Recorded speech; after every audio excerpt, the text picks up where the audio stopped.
Officially, Serbia owes only 11% of its foreign debt to China. But that's not the whole story.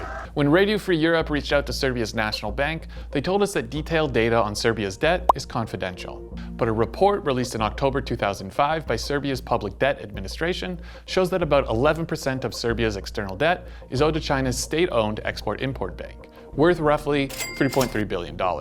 That means Serbia has borrowed more from China's Import-Export Bank than from some individual European banks. And that figure doesn't even include the loans it took out for municipal and national infrastructure projects from the state-owned Bank of China. So why does this matter?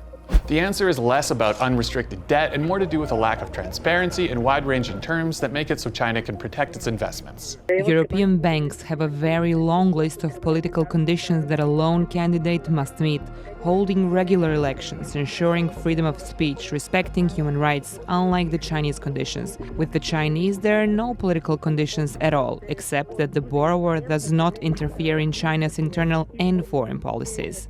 Chinese contracts also contain secrecy clauses. And while many loans feature these, Chinese contracts flip standard practice on its head, committing the borrowing government, rather than the lender, to non-disclosure. Few contracts between foreign governments and Chinese lenders have been made public.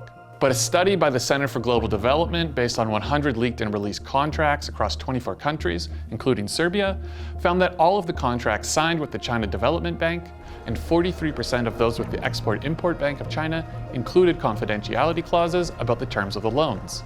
The authors of the study said these clauses give China major leeway in how it can restructure debt or accelerate payment schedules, which give it the ability to influence the policies of debtor countries.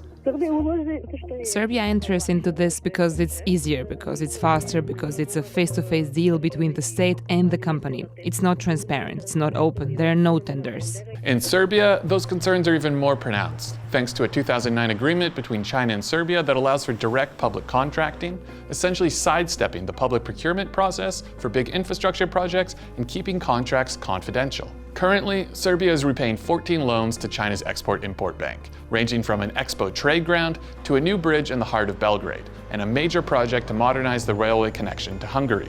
That last project has faced additional transparency issues following the collapse of a railway station canopy in the city of Novi Sad that killed 16 people in November 2024. Several contractors, including Chinese companies, were involved in reconstructing the railway station, all deals that bypassed the public procurement process.